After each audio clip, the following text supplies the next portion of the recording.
Welcome to Foreign Countries, Conversations in Archaeology with me, Ash Lenton. We're coming to the end of Season 2 and I'm starting to plan for the next 2 seasons. Producing a podcast is not free and it takes time to get things right. So if you're enjoying this podcast and think it's worth $2 a month, please become a patron of the show. Go to patron.podbean.com/foreign countries. Or just visit the website, foreigncountries.podbean.com, and click the Patron button. Thank you for your support. This episode is about Europeans coming to Australia in the 19th and early 20th centuries. We're going to look at the European settlement of Australia through the lenses of convicts in the penal system and free settlers who came through the quarantine station at Sydney. Later on, I'll be talking to Dr. Peter Longhurst about her World Archaeology paper in which she examined and theorised the object biographies of free settlers. But my first guest is Professor Eleanor Casella of the University of Tasmania. Eleanor is well known for her work on penal facilities in Van Diemen's Land, such as the Ross Female Factory, and she published a paper in a special edition of Historical Archaeology on theoretical approaches to colonising Australia and the convict experience. So welcome, Eleanor. Can you tell me about the background to this paper? Where does your thinking come from? What I was originally looking at in exploring this paper was the paradox between looking at the Ross Female Factory, which is a female convict prison in the Midlands of Tasmania. And right now, for visitors and researchers who explore this site, it is a giant paddock in a field. And you stand there and you look at a big wide open space, right, in a paddock. And it's listed as, a national heritage site. And yet at the same time, it was a deeply enclosed quadrangle of a prison that 200 people plus 45 children lived in. And so you have this sense of enclosure, but at the same time, you're standing in a big open air paddock. And so I came to this trying to look at how do we deal with this paradox of an inside and an outside world. So how can we think, and this is where the title of my paper comes from, horizons beyond this perimeter wall. So I'm imagining a perimeter wall, but I'm immediately struck with this massive horizon and trying to imagine a perimeter wall. So how do we start actually getting into the way that enclosures become expanded? So for the convict system, I know these women lived in this massively confined penal space, and yet they themselves have come from across the globe. All of their food, their water, their children, all resources, all of their emotional contacts, resources, people are massively moving in. So again, how do we create at the same time a sense of enclosure and a sense of movement between them simultaneously? So what was the inspiration for your theoretical approach? When I was working in Manchester, at the University of Manchester, Ian Hodder came and spoke to us a few times, and he was talking about his current research at Tableware. And he had become interested in a lot of this sort of assemblage or relational theories, the enmeshment of humans and objects, and the way that the two of them create mutual relationships. So the objects are created by humans, but also the humans are influenced by objects. I started reading outwards into other work and became really interested in Tim Ingold's work on meshwork theories or relational theory, particularly his book on lines, which I think came out in 2007, about 3 different types of line. Because again, remember, I'm looking at how does an enclosed space become interconnected around the world. So you get Cartesian lines where it's about point A to point B. And then you have organic lines, and they're more about divisions of space. So stratigraphy from an archaeological standpoint, or the line of like a mountain where it hits the sky. That is a line of sight, but it's like a kind of organic one. And then the third type of line, which I found the most inspirational, is an abstract or awful line. And by awful, he means like awe, full of awe. Lines that are created by movement. So he uses as his probably unfortunate metaphor, snails, moving across like a brick. So you get that nasty little trail of, slime.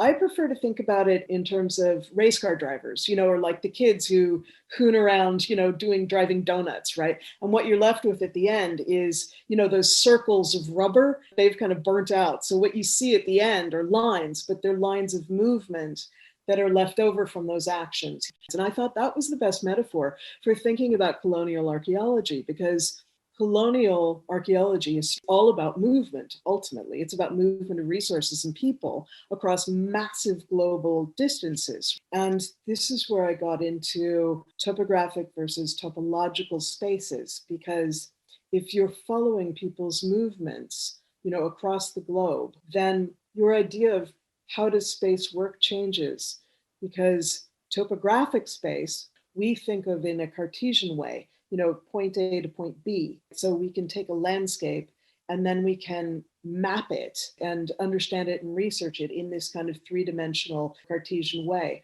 But topological spaces work by a folding of space and time, in the same way that I think colonial relationships work. So I, for example, and it's probably very personal in the sense of I understand topological spaces. I grew up in California. I worked in Britain for 20 years, and I'm now based in Australia and I've worked here for years. So my sense of space, global space, is folded, between these three areas that I move across deeply and I feel very personally and materially connected to. In the same way as I think my convicts and a lot of similarly globalized colonial people felt connected to. So trying to work out these foldings of connections was part of what I was trying to work through archaeologically.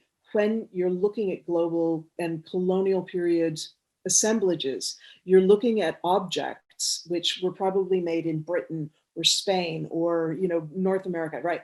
But you're finding them in very disparate sort of places, but their immediate material connection is to a place that's 1,000 miles away, not the village right next to them. So that folding idea of space. So topological versus topographic spaces. And I think that's, for me, the best way to start thinking about colonial archaeology.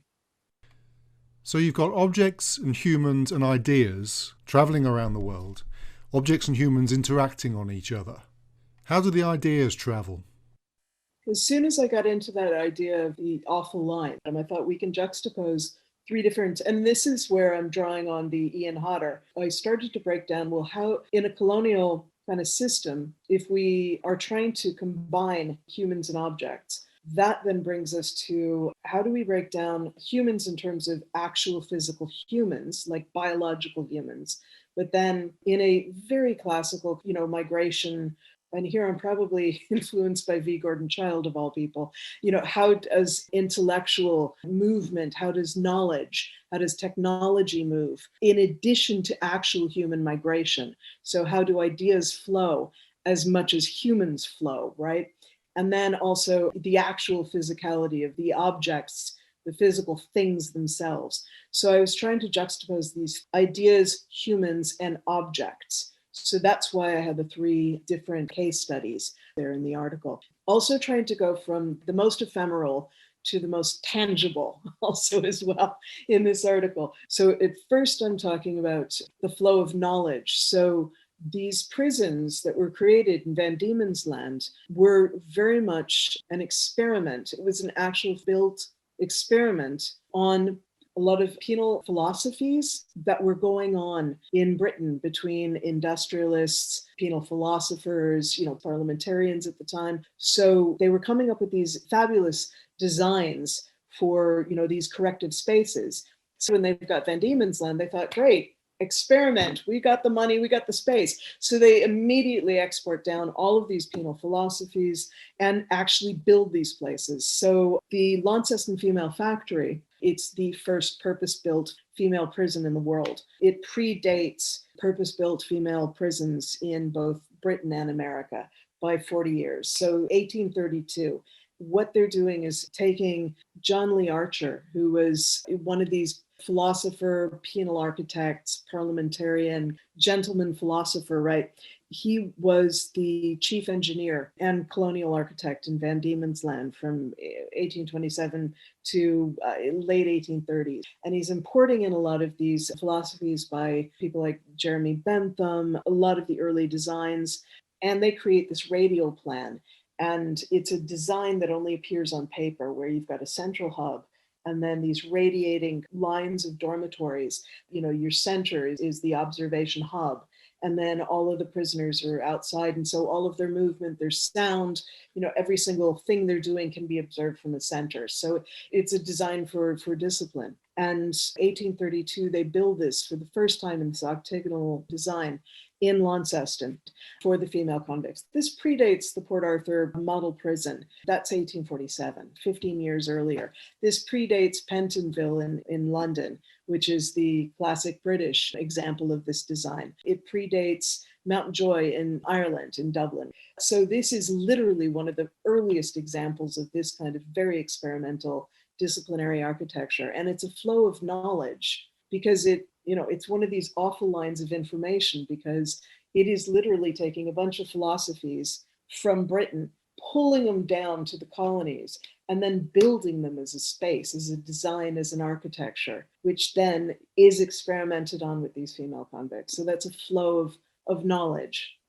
So that's knowledge flow from the mother country, from the colonial power to the colonies. What about flowing back the other way? Oh, absolutely. The lines go two ways, both in terms of the architecture and then how that transforms practice. So there's a back and forth between the knowledges, but also in terms of the actual humans, which I suppose we'll get to with my final flow. And what kind of objects were the convicts using or taking with them? When people are transported on these boats, they're going to be separated from their families, for the term of their natural life, literally. So when somebody was sentenced to transportation to the penal colonies, they were effectively severing their connection with family and land forever. But it's also the generational ties. So in Ireland, talking like the famine, when I was doing some work there, folks would show me cemeteries where there are like family graves, and then there are people missing. And it's because those are the folks who went off to North America, Australia. So what convicts would do, they would get coins. They're large, they're called cartwheel pennies because they're very large copper Queen Victoria pennies. And because they're soft copper, they could actually rub and shear the face of the queen off, to make them a nice smooth kind of coin. Like that in itself is actually an illegal act, because you are not supposed to deface her queen's face. So they're already being resistant little rat bags, but they score off her face and then they recarve it, either carving or pinching. And they would do these messages. This you see, remember me. The one I use in my paper is a cockerel that's been carved in with a little chain around its neck. So it's, like the jail bird, literally. And sometimes they would write the message of John Doe, 1798, transported, caught robbing, or whatever, and then they would give it back to their family. And you get some really poignant ones where what they've drawn is like a little cottage, maybe, some children and a wife next to it. And they're called love tokens because they're very much things that are left behind, or things that their family, their abandoned mother, partner, wife, children, they would buy and give to them so that they could keep that on their convict transport out to Australia. Awful lines of connection that are materialized through these object connections. And the Powerhouse Museum in Sydney has a collection of them, and you find them in the British Museum. So again, like they're connecting these awful lines that are still connecting these two worlds, folding them topologically back in together. And the awful lines and the objects and the people and the movement, that all comes together in a particular story, doesn't it? Okay, so the third example of these awful lines of movement, right? Lines of connections. And the difference between your organic lines and your awful lines, again, going back to the Tim Ingold example. So when we were excavating Sarah Island, convict penal station, up the back of Macquarie Harbour, which is on the far west coast of Tasmania, of Van Diemen's Land. So this is about as far and isolated as you can possibly get. And it was set up as a convict establishment in 1822, and it was seen as the place of ultimate punishment. This was tertiary offenders. So, somebody offends in London, they're shipped to Van Diemen's Land, then they mess around in Van Diemen's Land, then they're sent for hard labor out to Macquarie Harbour. So just to juxtapose the organic versus the awful lines, when we excavated in the jail cell, so now we're talking about like fourth level of punishment. So these guys, if they screw up again inside the punishment settlement, either they'd be flogged or they'd be sent away for a period of up to 3 weeks inside a jail cell. This was truly brutal. And these are dark cells. There were a block of 12 of them. And we excavated there in 2010. We found the original joists, but we found them archaeologically, not as physical wood, but the rotten sort of shadow spaces, the lines of the actual wood itself, of linear patterns in the soil itself. So that is an example of an organic line as defined by Tim Ingold. Now, juxtaposing that is the awful lines. So while these fellows are there, their nominal work they're supposed to be doing is constructing ships for the early colonies. So again, 1822 to 1833. So this is the largest shipbuilding site in the Southern Hemisphere over that period. These prisoners are logging and then floating the logs of hew and pine down to Sarah Island, where then they're working in saw pits. These convicts are being shaped by the fact that they're wearing chains. And so their gait is changed, the weight of their body, their musculature, their skeletons, right, are all changing by the hard labor work they're doing every day, as much as they are ecologically changing a forest that has never gone back to its original biological makeup. And then we get this incredible story because, again, awful lines, for these fellows, their folded sense of space means that they want to escape, to steal a boat, and to sail yourselves back and out of the penal colony.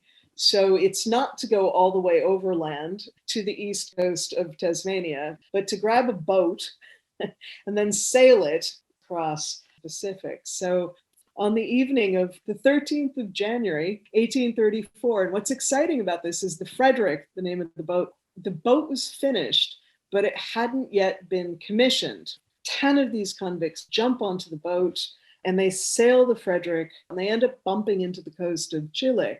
And they pretend that they are survivors of a British merchant vessel. And the governor, Don Fernando, respectfully gives them passage, lets them settle. One of them marries a local woman.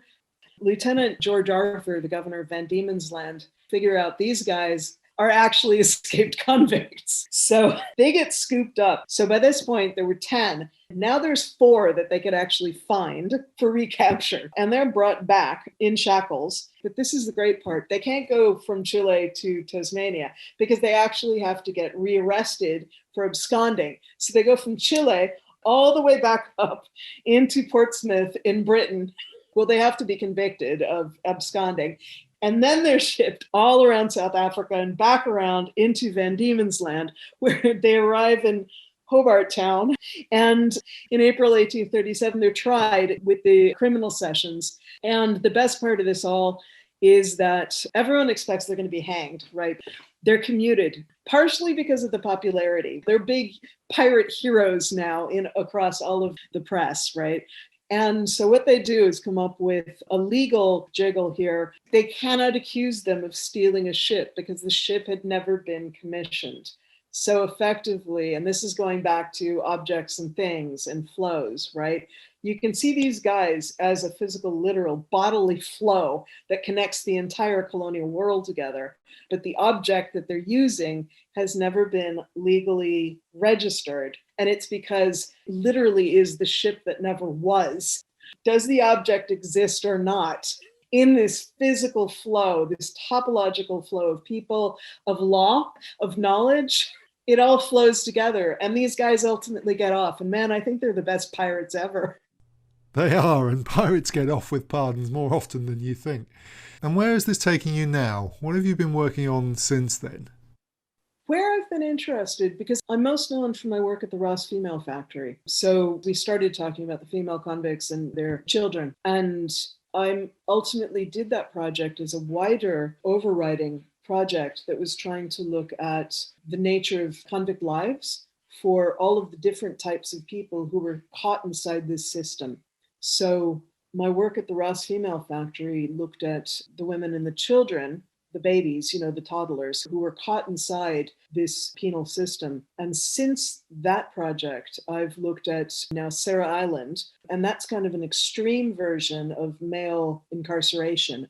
And then since then, I've looked at two sites in the Southern Midlands, which were developed to incarcerate men. So one of the sites was Kerry Lodge, similar period, 1834-35. And we found there's a bridge in Tasmania, the Kerry Lodge Bridge. We found the archaeological remains of the industrial floors where the fellows were doing their blacksmithing and their stoneworking and carpentry. So again, we have this evidence of industrial living working floors from this same exact period, but done by the male convicts. And then since then, I've also looked in the Southern Midlands with Picton Station, which is one of, again, these really early 1830s, 1840s male convict quadrangle stations. So the overall plan is to stitch or quilt all of these different places together into a comparative story of male, female children, and also, some of the commandants, supervisors, superintendents, so that you get a larger material culture, archaeological perspective on all the different type of people who are caught inside this formative penal system. Is a publication coming out soon?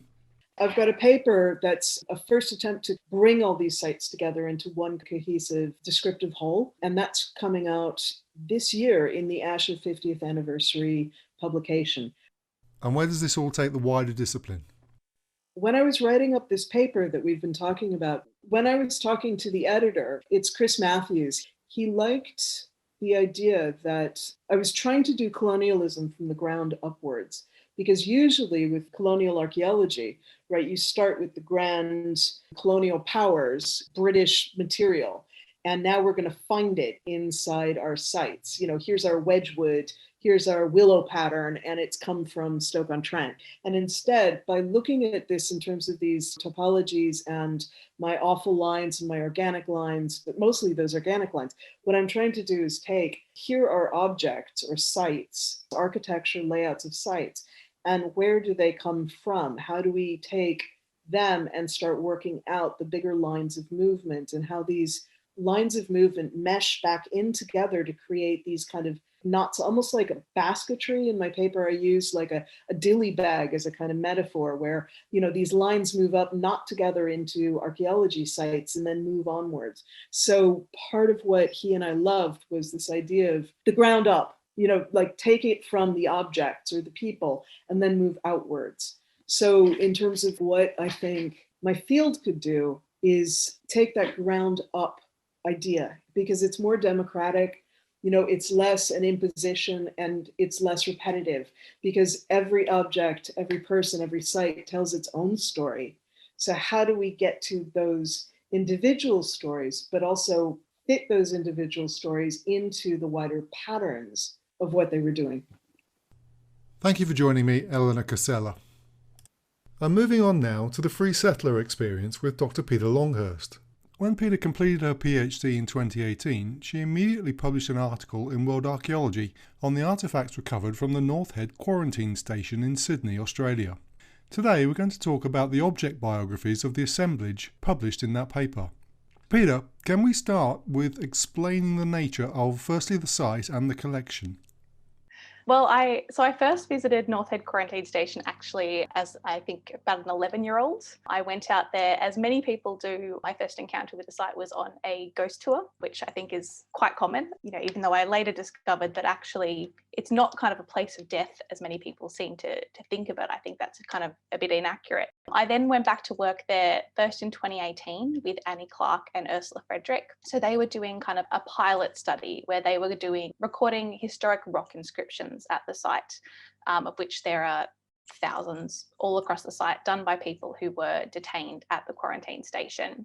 Their project then grew into a much larger project funded by the Australian Research Council, where they collaborated with historians Alison Bashford and Peter Hobbins. I continued to work with them, helping to record those historic rock inscriptions.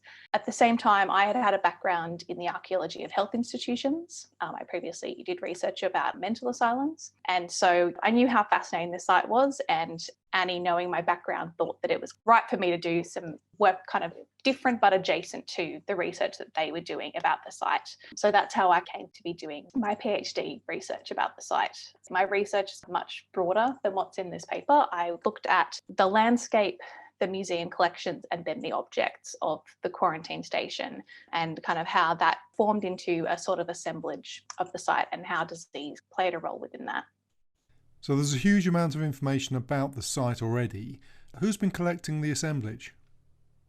I didn't excavate for this project. Firstly, probably just because it would have been incredibly difficult to get permission to excavate this site. But also, I think there's such rich information about the site even without doing any excavation. So primarily what I was looking at was it's called the Sydney Quarantine Station Movable Heritage Collection, which I think is technically owned by National Parks and Wildlife, but is held on site, and they do have a small museum there as well. That's an interesting collection that it was actually started initially by quarantine station staff while the quarantine station was still operating. So the station didn't close until 1984, but I think they started putting this collection together from the 1950s onwards. Since then, other things have been added to it as well. So that was obviously something that I had to kind of take into consideration when looking at the collection, the way that it had come about. It's certainly not complete, but neither is an archaeological assemblage, but they are created in different ways. So that was really important to look at the process of creating this assemblage and this collection of objects and how that might impact on what is or isn't present within it. Funnily enough, the collection actually grew while we were doing the project because they actually ended up accessioning a few objects from the fieldwork that was being done, recording the inscriptions. So it now actually has Annie Clark's hat in the collection, a clipboard and pencil, and some of the other paraphernalia of our fieldwork on the site as well. So that's kind of become part of the history of it as well. So to analyse and work with this collection, there were two stages. I looked at both at the collection as a whole and then at kind of separate objects within it. So initially it was about doing a functional analysis essentially of the whole collection. I used nomenclature, which is usually used in museums for classifying objects by their function. And that was really just to try and get a handle on what is actually there in this collection. And I think one of the most striking things right off the bat was that this is an institution that is all about disease and the management of disease, and yet explicitly medical objects or objects that would be defined as medical within this particular analysis were only quite a small subset of the collection. Whereas what was there was much more mundane in a lot of ways, and also, of course, very institutional. Almost 50% of the collection was actually associated with the service of food. So after doing that analysis, I then wanted to approach the objects in a different way and think about more explicitly, if we put them into this context of disease and quarantine and contagion, how might that transform the objects, and what might that tell us about their meaning beyond this purely functional analysis? So I then was going through the collection. I kind of essentially grouped it into four main relationships between disease and objects, and was using object biographical kind of approaches to think through for a certain object, how this object entered the collection, how it moved around the site and was interacted with, how it was transformed, and what that might mean for its relationship to disease. Okay, so which of the artefacts did you look at in this paper, and what are their biographies? I kind of identified these four main types of relationships between objects and disease. And so the first was objects that I thought helped to locate disease within the institution. And one of the most obvious examples of that is headstones and grave markers. So there are about 50 of those within the collection. There are others still in situ in some of the burial grounds as well, because there were 3 burial grounds at the institution. The one I particularly looked at was the headstone of a man called Peter McNeill, Relational, who was a Scottish farmer who came out to Sydney aboard a ship called the Minerva and who was struck down by typhus. And his headstone really kind of evoked a really strong sense of place. It talked about, beneath repose the remains of Peter McNeill, really attaching it to the body in a very physical location. It was also in some ways a kind of unusual headstone in the collection in that it does actually mention typhus as his cause of death, which it was not so usual for the headstones to specify what the cause of death was, although that's probably might be able to be inferred given that they are at a quarantine station. But I think that this headstone really helps to kind of mark the presence of disease quite physically within the landscape and within that attachment to these diseased bodies, which, had quite real ramifications for some of the people in quarantine as well. For example, the first burial ground was located directly between the healthy ground and the sick ground, very visible, but also actually right in the path of the main water source. So that obviously had some pretty terrible implications to have water for the institution running through there.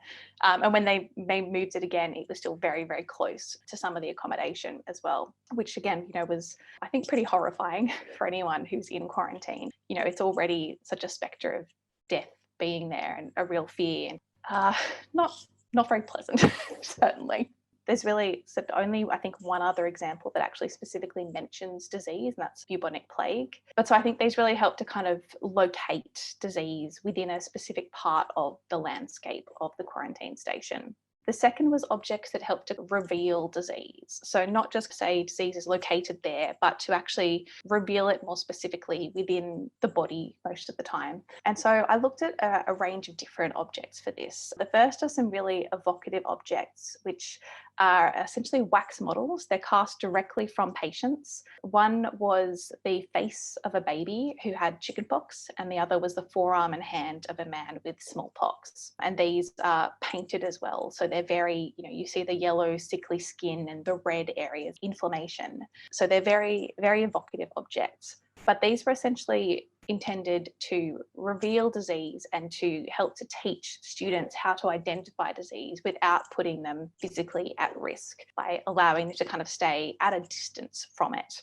This then becomes much more literal when we also have objects such as sputum mugs and bedpans, which were not just practical, but were also there to help them to identify, again, disease within the body or within the body's excretions in this case. And then other diagnostic objects start to, as the station progresses, start to come into play. And what are those? So we have things like the microscopes, for example, that make disease, much more visible and much closer as well.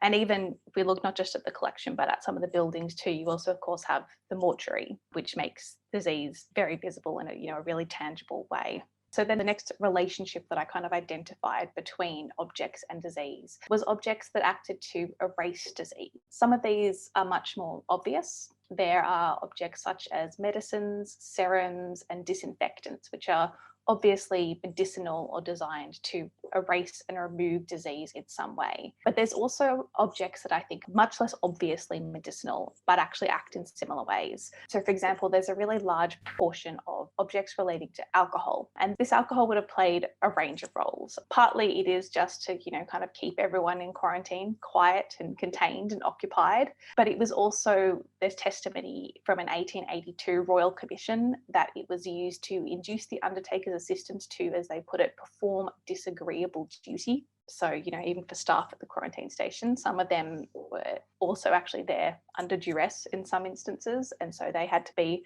talked into performing some of these duties and into coming into contact with disease as well. But also alcohol was seen to have a medicinal quality too. And so it was actually kind of part of something that was given to people every day as part of keeping them, those that are healthy, keeping them healthy.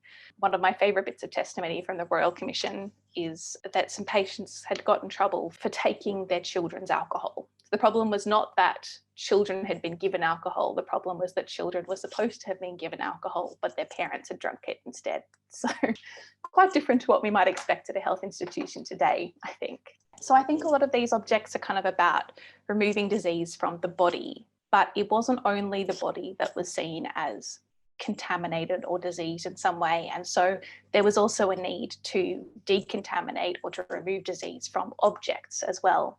So one example is through the fumigation of mail. And this is a practice that happened across the world at quarantine stations and other, similar sites, that mail had to be fumigated before it came into the quarantine station. So there is multiple mail fumigators in the collection, which would use sulfur and charcoal to produce fumes that would fumigate the letters and any other mail coming in.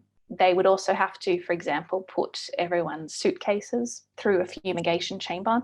And, if you were in one of the lower classes on the ship and you had a less good quality suitcase, or in some cases, maybe even it was cardboard, sometimes your objects wouldn't even survive that process of going through decontamination. But this is also one of the ways that we see objects being transformed. And then I guess the final relationship, which I've already kind of hinted at, is objects that could carry disease themselves. So this is the most direct entanglement between artefacts and disease. They were seen as carriers, or at least potential carriers or agents of disease. And the removal of disease from objects was an important task of the institution. It wasn't only about people, it was also concerned with goods and cargo. So just for example, in 1936, 3,017 bales of cotton and 468 cases of bristles had to be fumigated. And no people were quarantined in that year. So the disinfection of cargo at that time was actually the station's primary function. And the choice of materials that get used at the quarantine station really indicate this concern with the ability for objects to carry disease. So I said earlier that the largest classes of objects within the assemblage was tableware, which is about 50% of the collection. Now we see some quite distinct types of tableware in use within the institution. First class passengers were given Wedgwood ceramics and other ceramics that were often marked as ironstone or vitrified hotelware. So these were described as being of repellent design. They were chosen because they were seen as safer and more sanitary than other options. They were supposed to be able to physically repel the agents of disease. You can contrast this with what was provided to third class passengers, which was enamel plates, which were more likely to be carrying those agents of disease. But this quality of the ceramics to be able to repel disease wasn't absolute. These were seen as more sanitary and able to be disinfected only while they were still intact. As soon as they had any sort of chip or crack, they were no longer safe, even though they were still perfectly functional. And a former resident of the station, actually the son of a staff member who grew up at the institution, he recalled that they would in fact deliberately destroy crockery as a response to chips or cracks because of this fear that now they might be carrying some sort of infection. So I think that really speaks to both the ability of objects to be seen as diseased and also the way that the objects could transform their meaning at different times throughout their use at the institution. Am I right in saying that very little has actually been published on quarantine stations? And in fact, where does this take your research next? I think it is interesting to think about, because I think the answer that I would give now is, for probably quite obvious reasons, somewhat different to what I would have said a couple of years ago, whereas quarantine was something that I would tell people that I was studying quarantine and they often had no idea what I was talking about, and it required a lot of explanation. And suddenly it's something that everybody is familiar with. And so I think that does, change the potential. I think there's a lot of scope for more archaeological research into quarantine. Currently, there is not a lot. There's a lot of historical research about quarantine stations, but not much archaeology. And most of it that it does exist is about this specific site. So I think, looking at how it's been practiced and materialized at other sites, but also looking at the network itself. This institution exists as part of a global network of quarantine and immigration sites. So I think there's real scope to look at the connections between these sites as well.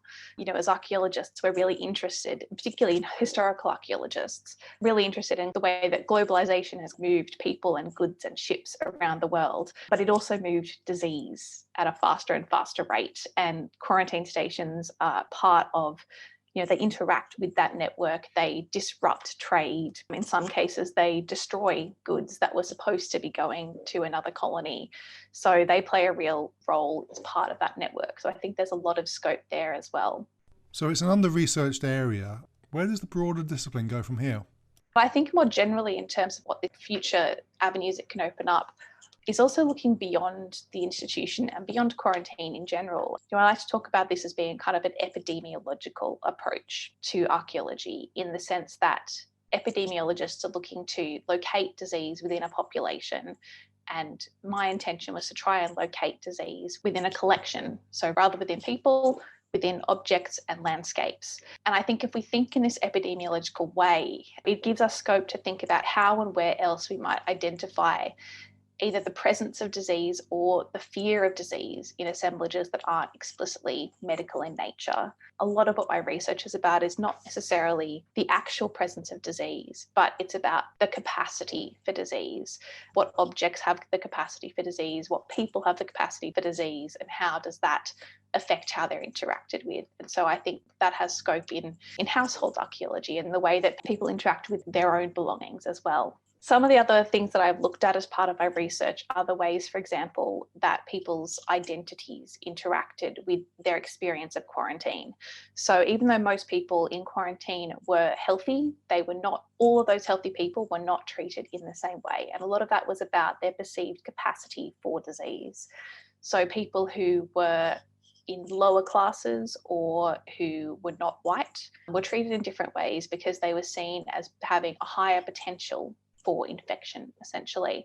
And that's something that I think, still has a lot of resonance with how we're seeing quarantine enacted right now. We've seen public housing towers have very strict lockdowns, whereas wealthy people have been allowed to kind of skip hotel quarantine and quarantine in their own estates instead. So I think there's a lot of capacity and a lot of potential for further research into those kinds of areas, and also into examining how the same kinds of things are coming into play in contemporary practices of quarantine as well.